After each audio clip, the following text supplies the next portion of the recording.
became angry. He became so Abraha became angry. He became enraged. He became upset. And he told Najashi that send me a military strong enough that I will conquer all of the Arab and I will destroy the Kaaba. Absolutely. Where when Alexander the Great, they call the Great, died. Just shut up. Just a stupid idiot. Let us show you that the story of Abraha, the king who came to destroy the Kaaba, is a big fart.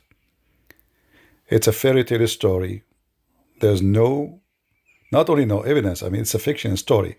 Imagine an army of elephants coming crossing the desert to come to destroy the Kaaba.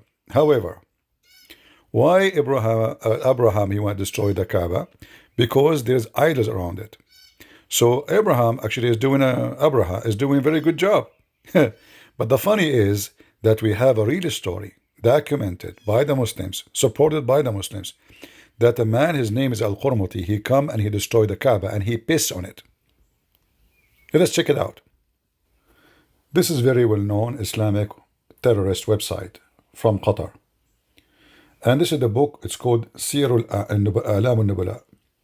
And here it's in Arabic, so what I would do, I'm going to translate the page for you in English, so you can read with me how this man, he destroyed the Kaaba. He even took the black stone from its place and he make it a piss stone. And he was pissing on it for the coming 21 years. And then the Muslim, to get it back, he get them pieces of it. That's why there's no black stone now in the Kaaba. And this is the translation of Google. Listen carefully. Again, this is a Muslim website, and this is a very well-known Islamic scholar. He's a big, fart scholar. Not like Uthman, who do not know how to read two words in Arabic.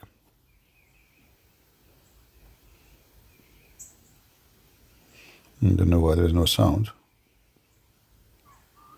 It should be playing. Go. The Karmatian, the enemy of God, the king of Bahrain, Abu Tahir, Sulayman ibn Hassan, the Karmatian al-Janabi, the Bedouin heretic. He marched to Mecca with 700 horsemen, and massacred all the pilgrims in the sacred precinct, uprooted the black stone, filled the well of Zamzam with corpses, and climbed onto the threshold of the Kaaba, shouting, I am by God. And by God I am. I create creation and I destroy them. Oh boy. Page 321. He killed approximately 30,000 people in the streets of Mecca and its surroundings, and took the children captive, and remained in the sacred precinct for 6 days. He wielded the sword on the 7th of Dhu al-Hijjah, and no one knew what happened that year, for the matter is in God's hands. He killed the emir of Mecca, Ibn Mu'arib, stripped the Kaaba bare, took its door, and returned to his land of Hajar. It is said that a drunken Karmatian entered on horseback, whistled, and urinated near the Kaaba, then struck the black stone with a mace, shattering it, and then uprooted it. They remained in Mecca for 11 days. And the black stone remained with them for more than 20 years. It is said that 40 camels perished carrying it to Hajj. All right. So that's enough. So listen carefully, Muhammadans. The story we see with the Uthman, the wicked man empire, is obviously a fraud. For a very simple reason. If Allah really want to protect the Kaaba, shouldn't He allow Abraham to destroy the Kaaba when the pagan have 360 idols around the Kaaba? Instead, He destroyed the enemy of the Christians, who the Muslims in the chapter of the Roman, Muhammad, he claimed to be a Roman. He claimed that the Muslim will rejoice if the Roman have victory over the pagan Persian. If you go and read the chapter of the Roman, verse number 1, 2, 3, you will see the story. But here we see that an army who is coming to kill the Muslims. Muslims, there's no other people. By the way, Muslims are pagan anyway. Very, very much pagan. The same as the Muhammad, he adopted the same religion of the Arab before him. The Kaaba, the black stone, it's a holy stone, it's a vagina. They kiss it, they put their head inside. They, everything the Arab they used to do, as-Safa, al-Marwa, all the practice, all the rituals, which is a pagan rituals, Muhammad adopted in full. And here we see that Abraham, and by the way, this is not the first time the Kaaba is destroyed. I mean, the Kaaba is destroyed many times by Muslims. And Al-Qurmuti, as you see, he is claiming to be God. He's claiming to be God. He shouted actually in the Kaaba saying, hey Allah, where is your flying birds? Where is your flying birds? He pissed on the Kaaba and the flying birds did not show up. He stripped the Kaaba from everything and the flying bird is not showing up. As you heard from Muslims saying that he killed 30,000 people. Now the numbers, Muslims always exaggerate. Somebody have 700 men, they killed 30,000. How 700 can overcome 30,000 Muslims? 700 horses. So the Muslim story is always, they cannot take Muslim stories seriously. Like Muslims are always wicked liars. So even when they are calling the guy names, insulting him, they come with something. Actually, this will prove Islam to be false, because according to the Quran, few believers can overcome many non-believers. But now here we see 700 overcome 30,000. How in the world that happened? And here Uthman, he claimed that he have knowledge, This guy, he know nothing. And look, this guy from Pakistan dressing like us, like the Arab. They try to copy us. They worship us. So as you see, he pissed on the Kaaba. He took the black stone. The Muslim could not return the black stone back until they paid him money. And not only that, they negotiate not with him because he refused. They asked the Hakim bi Amrullah al-Fatima, who claimed to be God too. This is the Muslim history. Al-Hakim bi Amrullah, the Caliphate of Egypt, he is a Fatimi. He claimed that he is Allah in the earth. So Al-Hakim bi Amrullah al-Fatimi offer him that they will pay him money if he let them have it. And as you see, even in their website, he says he shattered the black stone. This is why if you go to the Kaaba right now, you will not find any stone. You will find little tiny rocks in the size of your fingertip. And they are 6 in number. And the rest is wax. And then Uthman, he started talking about Alexander the Great story. Listen, Allah. Were the top doctors of the time. He was a king. And he said, save me. And they told him, you're terminal. You can't be saved. You cannot. He said, okay, when I die, put all my riches on the ground and walk my dead body over my riches, my treasures, to show the world that those riches are under your feet today. And don't let anybody but the doctors carry my body. Wow. To show that these physicians and doctors can't save anybody. Allah is the one that saves. Hold on. He said Allah is the one who saved? He said that?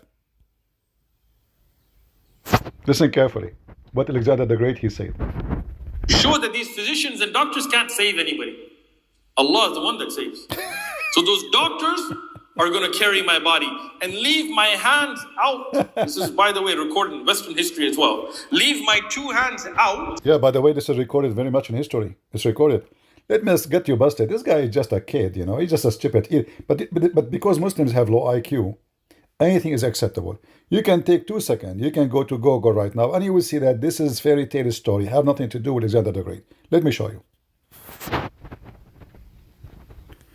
You can go to Google right now and pose the same question. Is it true Alexander the Great asked his doctors to walk his body over his richness like gold and silver? Here it says, while the story of Alexander the Great asking his physicians to carry his coffin, scattered his gold, blah, blah, blah, in the path, all right? The legend claim, the story states that in his deathbed, he said, it's a legend. Do you see it, Abdul? It's a fiction story, the same as the flying carpet of Suleiman, the same as Suleiman have a ring, he can control the genies, the same. So this is what Islam is about. Islam, those potatoes, they make money from the stupid Abdul, low IQ. They bring them fairy tale stories and they believe it. And Alexander the Great, he said to them, only Allah can save. It turned to be Alexander the Great is a Muslim. But how come he did not rape? He did not marry children like Muhammad. Huh? So as you see, historical accuracy, historians doubt the story because Alexander the Great was reportedly severely ill, unable to speak, and he cannot talk at all. When his death came, he was sick for a long time, and he cannot even open his mouth. But as you see, they said when he is dying, he said that. But this is obviously a later innovation story of powerful lesson about morality. And as long you believe in that, Uthman, why you don't ask your prophet why he have all this money? As an example, when Muhammad he died, his daughter alone, she inherited a town, a city. And Muhammad was taking the fifth of every booty. And the Muslim, they occupy a massive land, a lot of wealth. So why he did not do the same? Look like Alexander the Great is way more decent than the filthy Muhammad. How many slaves he owned? How many women in his bed? Fictional stories brought to you by Sheikh Uthman, the laughable ketchup boy. Now we have to admit that Uthman is a nice fairy tale storyteller, and his stories always come very nice. Ketchup, attack on me, come and debate me, but we cannot, like he will never set up a debate time, only me and him, because he's hiding, he is scared, he's terrified. He said, Christian Prince will mute you. I am sure that you saw how many videos he have muting people. The coward, come to my channel and I will never, in fact, if you make a video saying he will never mute me, and me and you debate, I will be there today, not tomorrow. Today, just me and you. And you promise you will never mute me and you will read the evidence I will give you. And share the screen. If you do that, I will be an hour from now in your, 5 minutes from now if you're there. Just go and make a video says, I invite Christian Prince. I promise by Allah, Shin, I will never mute you. I will never bounce you out. And I will allow you to share the evidence you have in your screen. And you want 2 hours, we will do 2 hours. You want 4 hours, we will do 4 hours. You want 8 hours, I will do 8 hours debate. And everybody knows that you are a potato, you are afraid, you are terrified because you are not qualified even to speak to me. And I am not even, trying to debate you, by the way. I'm just trying to show people that you're just a kid. I mean, how in the world someone like me debate someone like you? That's not even fair. It's like fighting a kid, an infant. But just to show the Muslims that you are an infant, we have to do it. And you are trying to prove, look at you, you are dressing like an Arab. When you do not know how to say one Arabic word correctly. When you do not know how to read your Quran. And look at you, you are catching stories, fictional stories, there's no proof of them. Even Alexander the Great became a Muslim. By the way, what if Alexander the Great, he was a homosexual? What if? I'm not saying he is. No problem. No problem.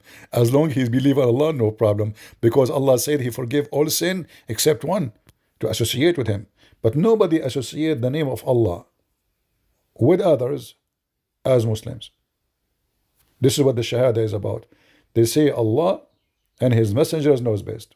And they say there's no God but Allah and Muhammad is his prophet. So you put the name of Muhammad. Why you don't say the name of Ibrahim, no, Muhammad only. Why? Because simply you worship Muhammad. In Quran it says that Allah and his angels, they are praying on the prophet and the Muslims. So the whole world is praying on one man. It's not the whole world praying to Allah. No. The Muslims, the angels, Allah, all praying. And the Muslims try to fix it. They say it's a blessing. But we know that if God, he blessed you once, that's it. You're blessed forever. Unless he curses you after that. So Allah and the angels every day they bless Muhammad, but he's dead. Oh, no problem. He need more blessing.